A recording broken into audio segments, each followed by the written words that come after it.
All right, ladies and gentlemen, before we head into the next session, please don't forget to follow at mymimin.io on your Instagram. Maybe you can follow now.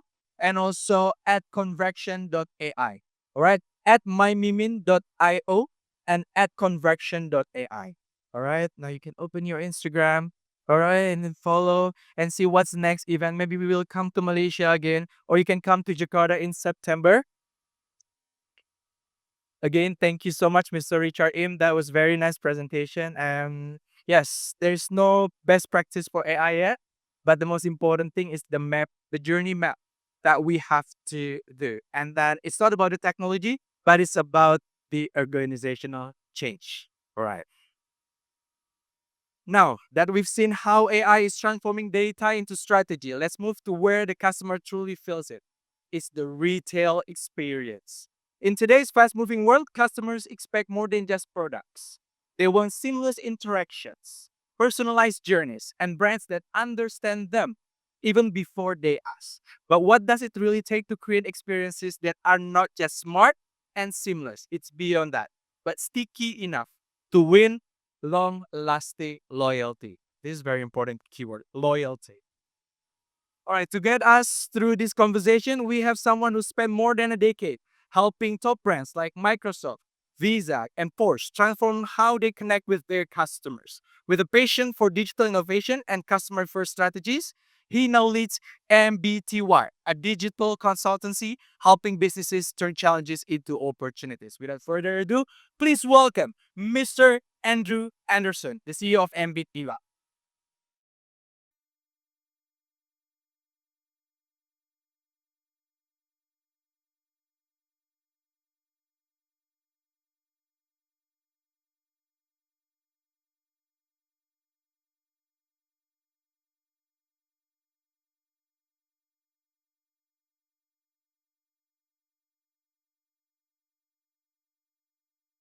I would like to invite also our panelists for today. So joining Mr. Andrew or Mr. Brian Pua, CEO of O'Brien Sandwich. Please give the round of applause. Mr. Oliver Ipsioko, the CEO of The Cyber Labs. I think he asked the question earlier. I know that's you. Mr. Mardian Saputra, Chief Commercial Officer of TADA, our sponsor for today. One more time, a big round of applause for our panelists and moderator for today.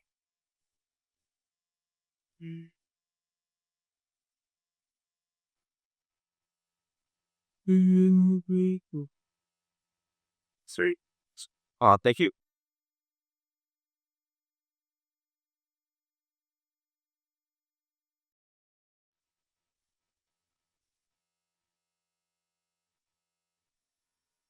Mr. Andrew, the floor is yours. Right. Thank you. Oh, it's a bit too loud. I'm loud, so do you mind if we turn down the volume a little bit?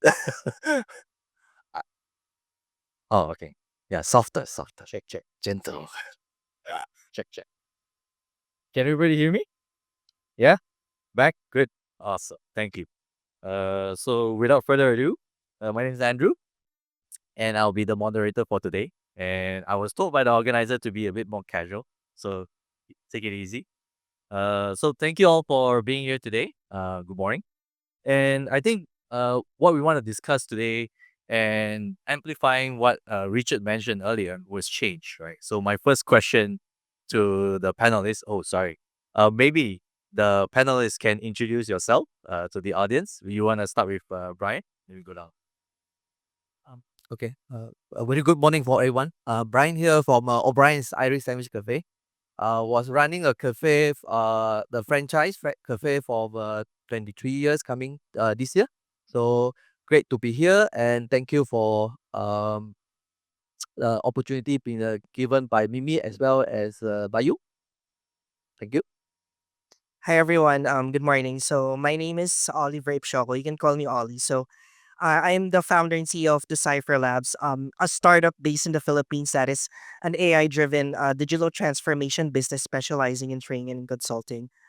And so basically, what I do is I help brands and clients transition into their AI-driven digital transformation initiatives.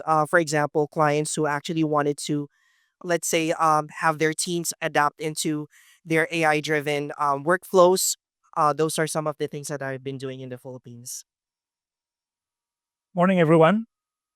My name is Mardi. I'm from Tada, a loyalty and reward platform. The easiest way to explain about Tada, when you go to the restaurant, right?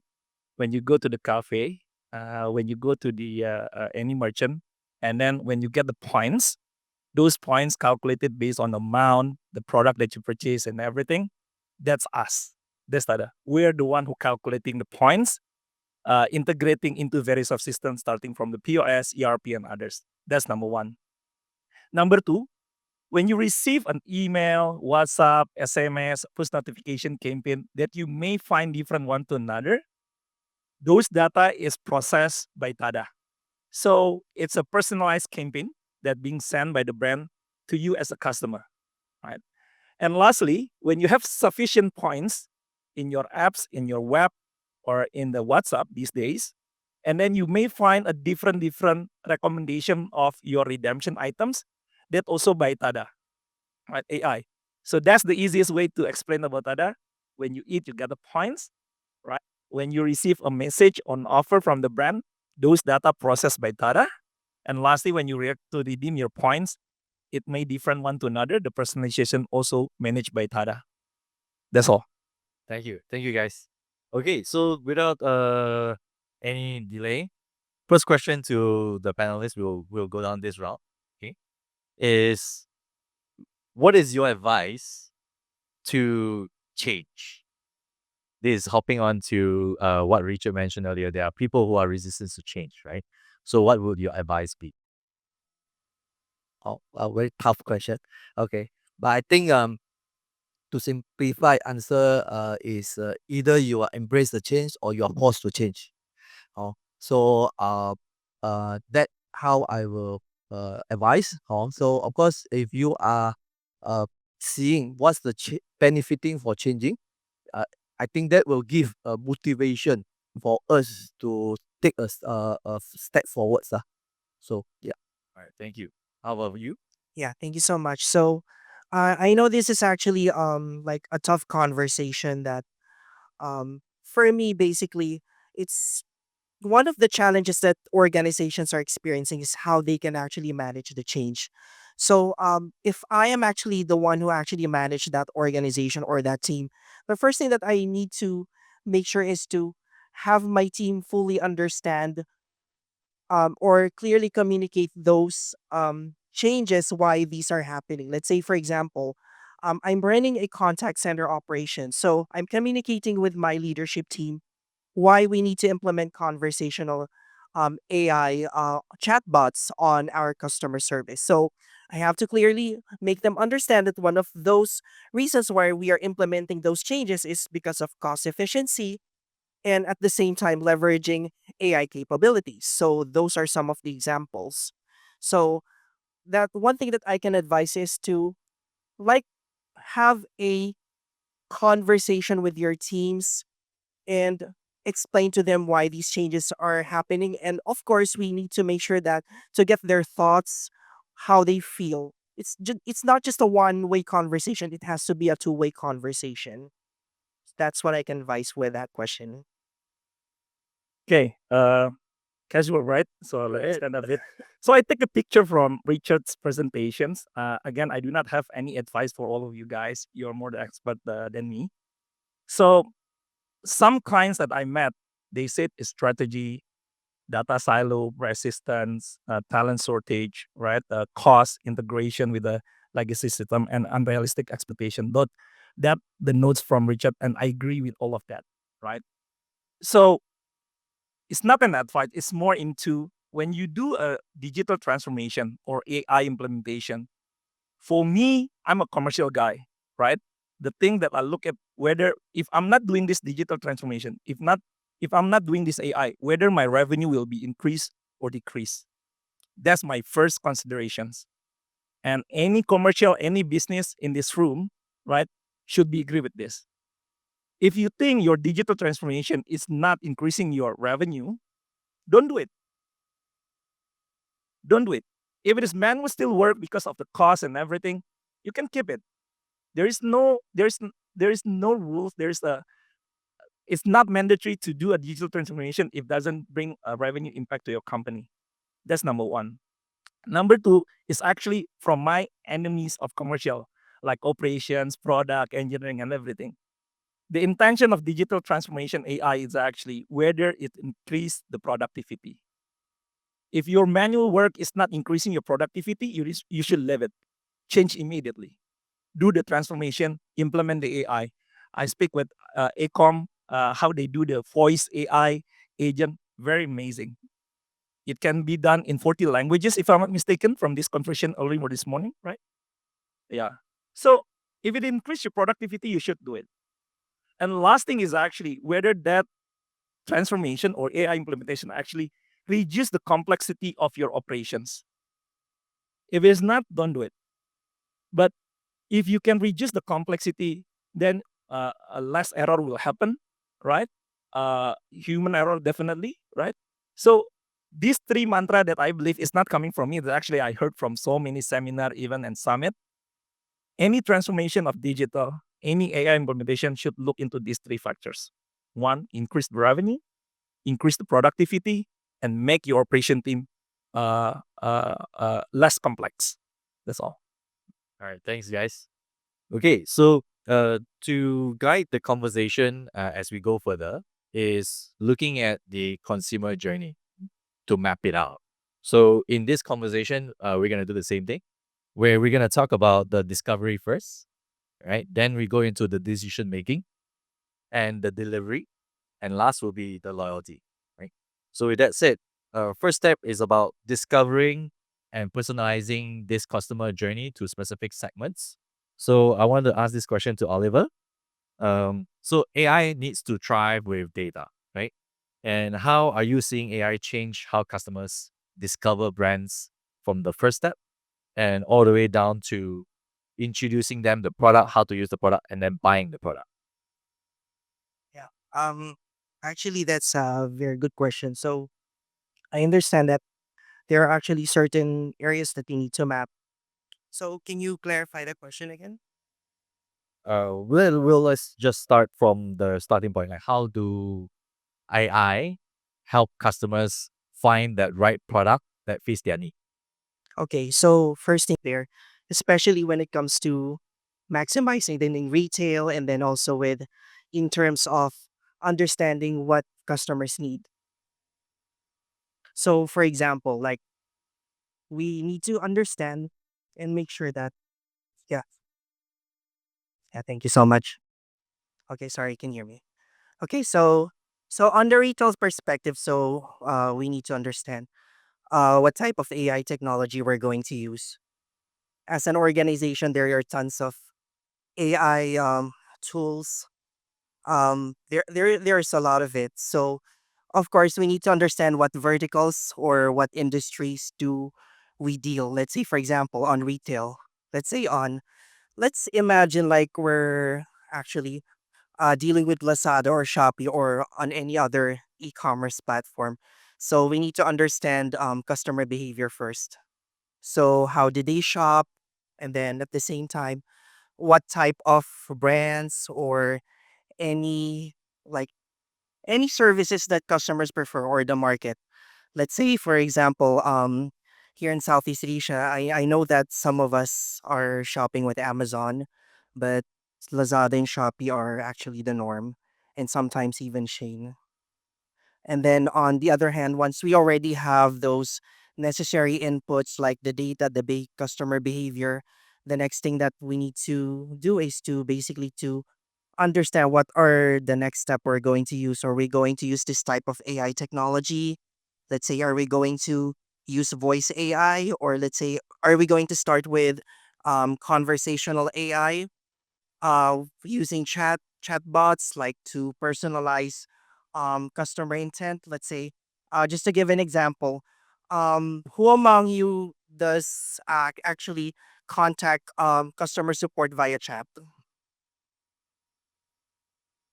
Okay. So I know that for customer before years back, those chatbots are powered by rule based.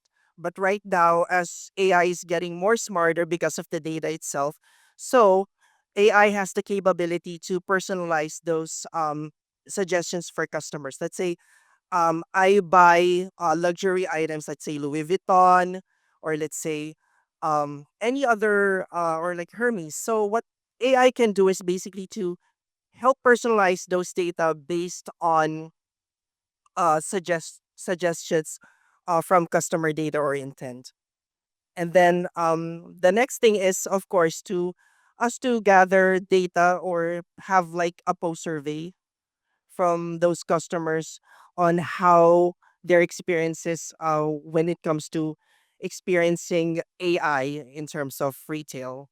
Because it's really important for us to have those post surveys for us to be able to better understand like what our customer pain points are, and like especially feedback. It's really important for us to be able to get more insights what are the next step for us to improve those experiences for customers, especially for the retail brands. All right, got you. Thank you, man. So next will be for Maidian, but I'll just do a quick recap for everybody. So it's identifying the key areas to improve, and if I were to simplify, then identifying which tool or which AI implementation will be best suitable for the use case in a nutshell, right? Then now I'll move to Madian. So in that set, if what are the some ways where AI can actually help personalize engagement at scale with Tada? Um, I just want to have a quick check in this room, right? Can you raise your hand if you're using AI? Sorry, who is coming from business marketing? Raise your hand. Okay. Technology, operations. Interesting. So I think I only see a few hands raised for the business and marketing. So let me address that questions, right? To be honest, the usage of AI in doing the marketing and business usually come into two or three things. The first one is actually when you have those data that you need to process and manage. Sometimes you do it manually. In your companies, probably you have data analysts, data strategies, data engineering, and everything that helps you out to process those raw data into a certain metrics that you required to make uh, a strategic planning and strategic actions. And second of all, once those data is being provided by the other parties, usually brand or principal marketing business, you may run it on your own or you're going to connect with some vendor to execute the campaign. So based on those data, you make some a campaign A, B, you C, and then you do A/B testing and everything, right? And lastly, this is most of the challenges that also see, whereby the marketing or the brand or business have a conflict with the finance, whereby the marketing may require, for example, 100,000 ringgit to run a campaign, but finance will ask you, what is the validation of those 100,000 ringgit? Can you measure that in a very detailed manner? Because sometimes when you put the ATL, right, the billboard, the TVC, and everything, you cannot measure the sales increases because of the campaign that you run, right? It can be many factors, right? So to do the personalization in Tada, it cannot be answered directly. It's based on how you run the campaign, how you strategize the campaign, and everything, right? Yes, you can do AI for the segmentations, right? You can do segmentation 1 to 10. In Tana, basically, we do a segmentation, what we call RFM, recency frequency monitoring. Anyone have heard the RFM before? Raise your hand. 1, 2, 3, 4, 5. It stands for recency frequency and monitoring, right? So it scores 1 up to 5. 1 is the least, 5 is the best, for examples. So if I've come yesterday, meaning Mardi is a very recent customer, I got 5. But if I only spend one times in a year, I got score 1, right? If I spend, for example, the average product costs you 30 ringgits, but only spend 35 ringgit, I score 1. So 511, it falls you into a certain category. It could be in new customers. If you have like 555, meaning you are loyalists, right? And when you do this kind of segmentation, right, the AI can be used. Hey, if my customers falls under the top 3 of the pyramid, the loyalist, the potential loyalist, the champion, everything so called. I just made up the name, right? Probably the system will not send any campaign because this is your loyal customer. Whether you're gonna engage with them or not, they will come to your place, they will come to your brand and gonna buy your product at any given of time, right? But the bottom 7, right, for examples, you need to fight because there's competitions in the market, right? I give you an examples, right? A lubricant, there is a Castrol, Shell, Exxon, and everything. You may change your lubricant at any given of time. You come to the garage, the workshop, you like to change your car lubricant, it may change, right? So using the AI to see the segmentation, sending the right message, I would say like this, sending the right message at the right time with the right offer, it cannot be done manually. You need to have AI in place.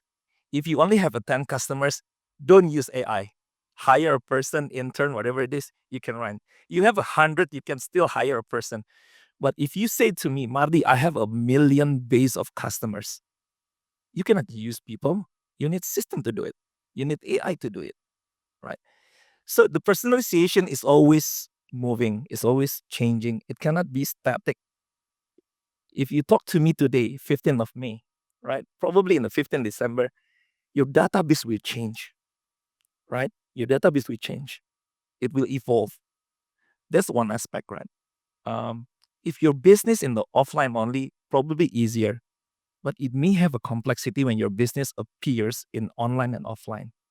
Online, you may separate it again. Marketplaces like Shopee, Lazada, and you have your own brand.com.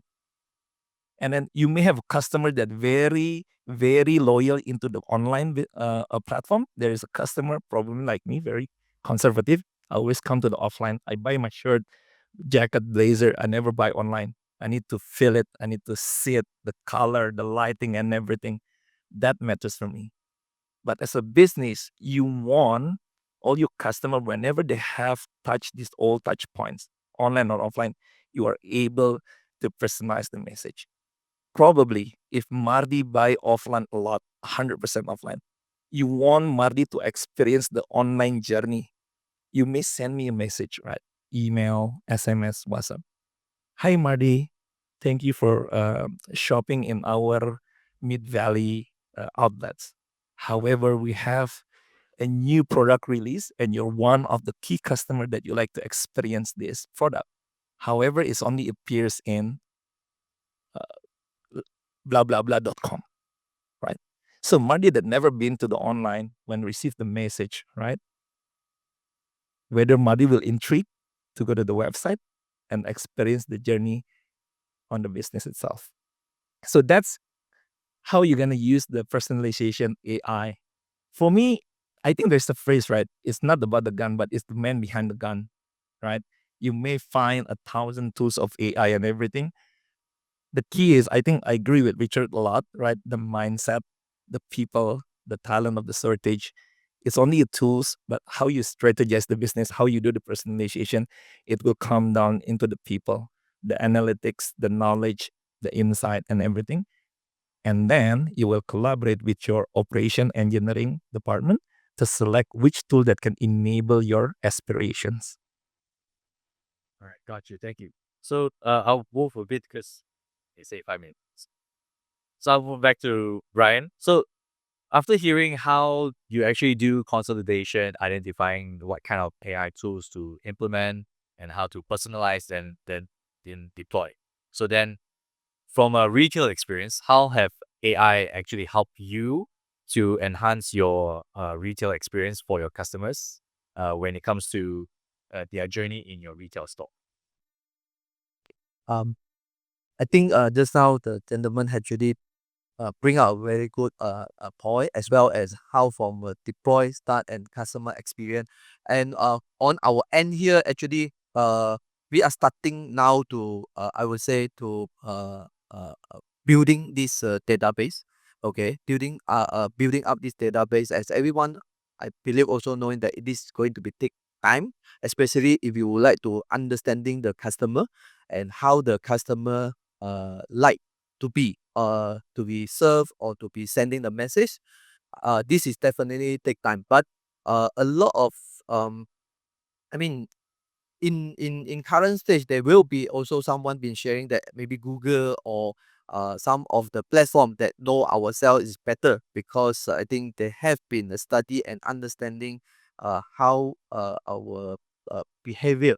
Okay, so I believe that this is also part and partial that how eventually this AI come into the in terms of F&B as for my point in terms of as a user, and then what we are looking forward, this AI can be really giving a personalized experience and giving the right product, okay, to our consumer, so that of course towards the end how we are able to seal the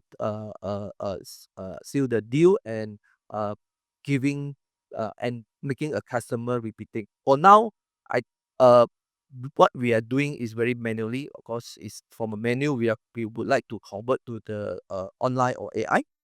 In terms of manually, for sure, we have to be keep. I mean, not just using the data. I think including we do have a personal visiting for our cafe to meet up with our customer to have a better understanding of.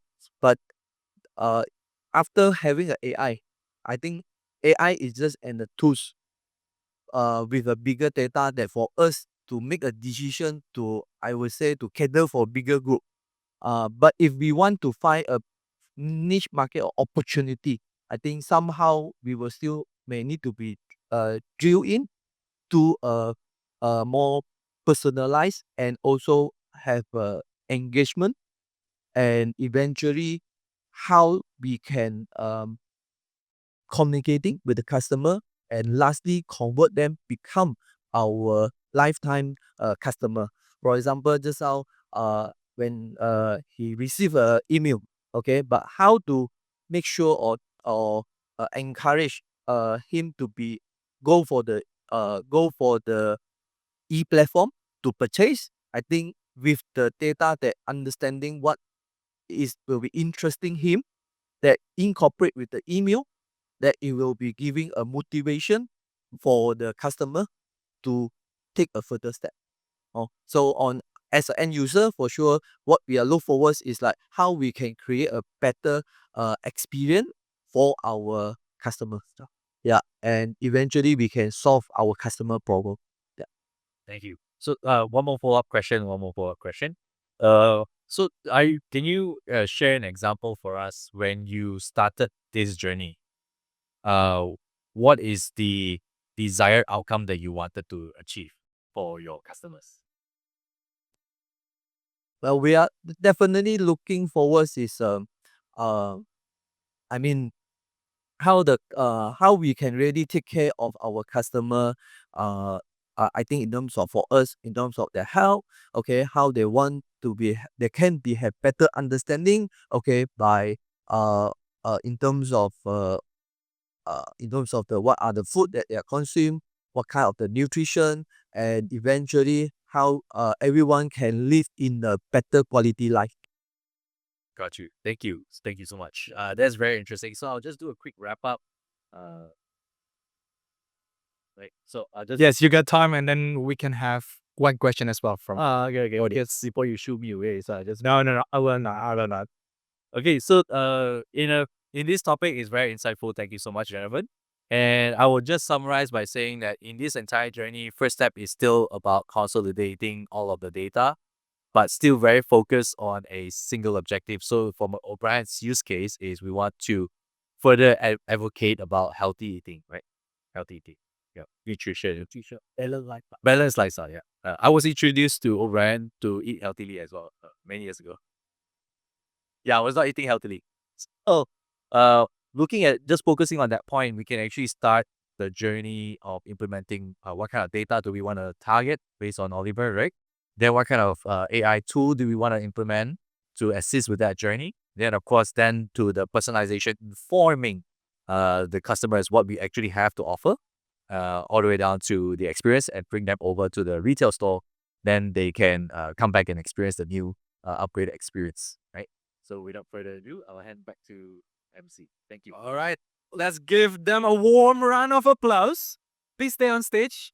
because we actually got like 2 minutes for question and answer. And then any question from the audience? Just one, the lucky one. Yes, sir. I'll jump. Hi, I'm Jason from Wiser Digital. We are talking about a lot about analytics, collecting data of end users. So, my question is from the point of view of governance or point of view of data integrity. Is there any measures to actually to give confidence to end users that your data is safe? Or who owns the data because there are so many parties involved? That's my question. Thank you. Thank you very much. Let's give him applause as well. All right. So, anyone want to answer the question about the data security and integrity so the customer actually? Yeah, actually, this is actually a very interesting question because most of users' concerns is how their data is being handled. So, one thing that organizations must make sure to understand is must make sure to let customers know how their data is being handled.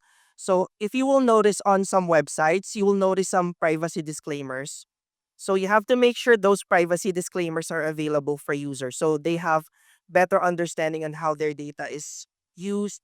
Another thing is for businesses or platforms, they must ensure to give customers the right to opt out on certain areas where their data is not being collected.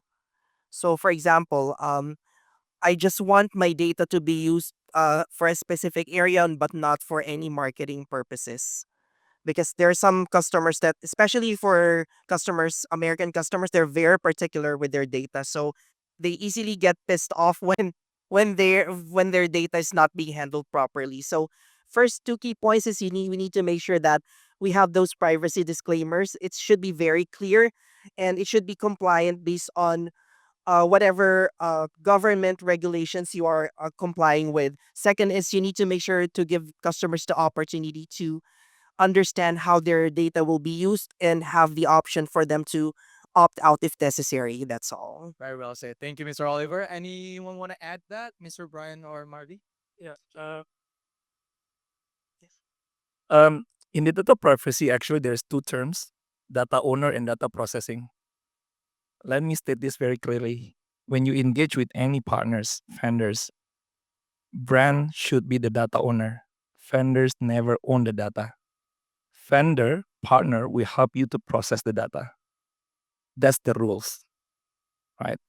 Second, if you want to check, I think the easiest one is actually using ISO. Whether that partner actually has a certain ISO in the data management policy, for example.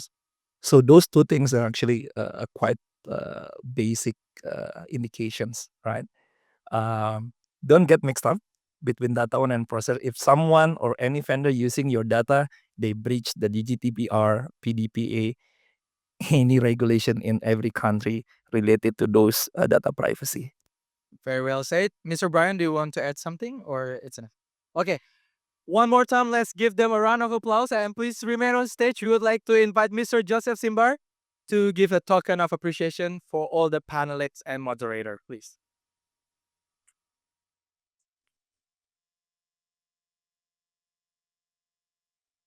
Beyond this, yeah.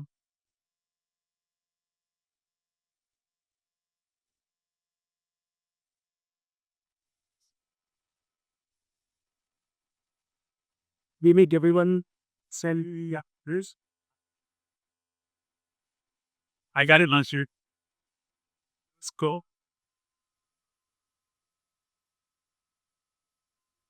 And now let's take a picture together. It's great. Okay, the smile has to be like the one in the picture, all right?